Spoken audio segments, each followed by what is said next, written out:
Alors, pour la leçon 1.3, on parle de triangles semblables. Alors, à l'aide du logiciel CivaGeomètre, reproduis deux triangles semblables en suivant les étapes aux pages 20 et 21 du manuel. Fondement des mathématiques 10. Alors, c'est quelque chose que vous allez faire en classe à l'aide des ordinateurs.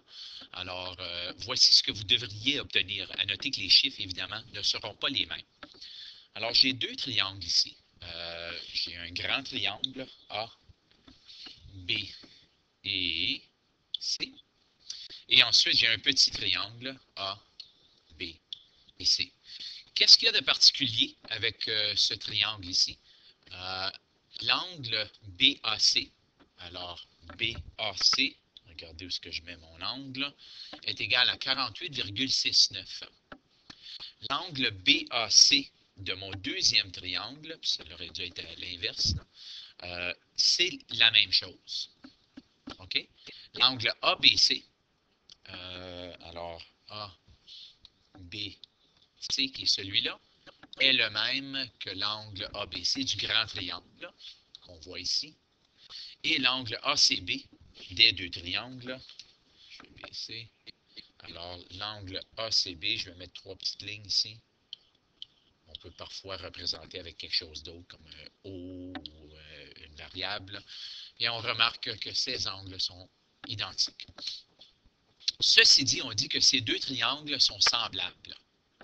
Alors, j'ai mesuré le côté A, puis en passant, lorsqu'on veut nommer un côté, si ceci est le sommet A majuscule, on va de l'autre côté et on va nommer ce côté A minuscule. Même chose ici, ça c'est le sommet C. De l'autre côté, on a le côté C minuscule, ainsi de suite pour B, ainsi de suite pour le grand triangle. OK, alors la longueur du côté A du petit triangle est 7,01 cm. Puis la longueur du côté A de l'autre triangle, ou du plus grand, c'est 14,03. Alors, qu'est-ce qui est impressionnant ici? C'est lorsque je divise un côté du petit triangle par le côté correspondant du grand triangle, ça me donne dans ce cas ici 0,50.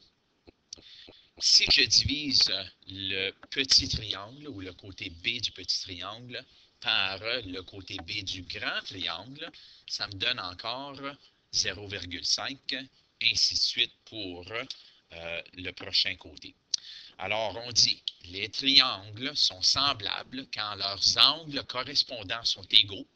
Alors, c'est ce qu'on a vu ici, okay? Que cet angle-là est égal à l'angle A du petit triangle. Et aussi, ici, quand les longueurs de leurs côtés correspondants constituent des grandeurs proportionnelles, soit qu'elles sont dans le même rapport. Alors, essayons des exercices avec ceci. L'exercice ou l'exemple 1. Calculer des mesures manquantes. Alors, sachant que le triangle ABC est semblable, ce symbole veut dire semblable, au triangle DEF. Alors, on le sait que les angles qui sont donnés seront identiques. Même si les longueurs sont différentes, les longueurs des côtés sont différentes, les angles sont identiques. Alors, si on dit que cet angle-là est 26, on sait que ceci sera donc 26 degrés. Alors, ça me demande de calculer l'angle C, que je viens juste de faire, ainsi que la longueur du côté E. Alors, les côtés correspondants sont les suivants. Tandis que ceci sera 130 degrés et ceci 24 degrés, car on a dit qu'ils étaient semblables, on le sait que les angles seront identiques. Les côtés correspondants sont les suivants. Alors, le côté AB est correspondant au côté DE, qui veut dire que la longueur du côté AB divisée par la longueur du côté DE sera identique. Okay? Le résultat, la fraction que ça va donner la même chose que la longueur BC divisée par la longueur EF. Ce n'est pas nécessaire d'aller trouver des valeurs tout de suite. Ainsi de suite, la longueur AC divisée par la longueur DF, ça sera aussi identique. Alors, AC BAC divisé par le segment DF. Alors, on voit qu'ils seront égales. Comme dans la page précédente, ça me donnait 0,5. Dans ce cas ici, ça va me donner quelque chose d'autre. Alors, tandis que les triangles sont semblables, les angles correspondants sont congrus. Donc, tandis que les côtés correspondants sont des longueurs proportionnelles, on peut dire que la mesure du segment AB divisée par la mesure du segment DE, okay, c'est ce que j'avais ici, est égale à celui qu'on cherche. Okay, alors, c'est DF qu'on cherche. Alors, je vais utiliser la longueur du segment AC, la mesure du segment AC divisé par la mesure du segment DF. Et dans ce cas-ci, il y en a 3 qui sont connus et il y a un inconnu. Alors, la mesure du segment AB, c'est 8,4. La mesure du segment DE, c'est 3,4. La mesure du segment AC, c'est 14,8. Puis, la longueur du segment DF, mais CE, c'est mon inconnu. Alors, si vous vous souvenez, je peux ressortir la variable et dire que E est égal à la multiplication en diagonale. 3,4 fois 14,8. Tout ceci divisé par qu'est-ce qui me reste, qui est le 8,4. Dans ce cas ici, E est égal à 5,99, ou on pourrait arrondir à 6. Puis, si je ne me trompe pas, ce sont des unités. Ah non, c'était des centimètres. OK? Alors, la réponse ici, 5,99 ou 6 cm est la longueur inconnue. Passons à l'exemple 2. Alors, calculer des mesures manquantes à l'aide d'angles opposés et de triangles semblables. Alors, déterminer la longueur du segment FG, qui est celui-ci. Ici, on demande au dixième d'unité près, okay? Au dixième de centimètre près. Les côtés correspondants, tandis que ces angles ici, puis je vais mettre 2 lignes pour ne pas faire confusion avec ceux-ci, tandis que ce sont des angles opposés par un sommet, on dit qu'ils sont pareils, qu'ils sont congruents ou congrus. On a dit ici que cet angle et cet angle sont identiques et que l'angle G et l'angle H sont identiques. Alors, ce sont des triangles semblables. Alors, les côtés correspondants sont les suivants. Premièrement, on est à la recherche de la longueur de FG, que j'aurais pu nommer J minuscule, mais tandis que J, c'est un point d'intersection, ceci, ça pourrait être J aussi. Alors, je vais le nommer X, le côté que je recherche. Alors, puisque oui, on cherche...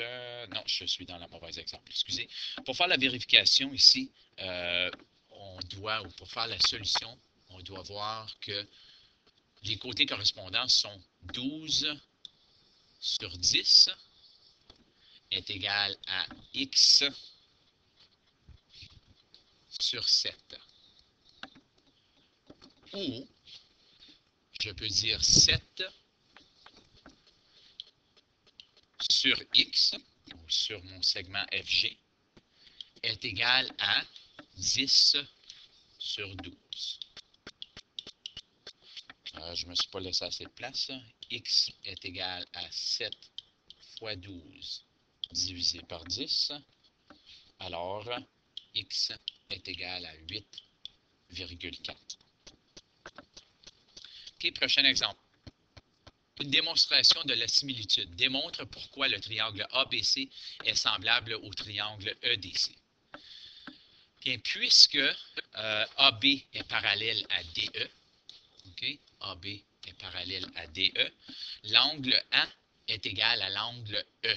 Alors ici, cet angle et cet angle sont pareils car ceci est une séquente et ceci est l'angle alterne interne.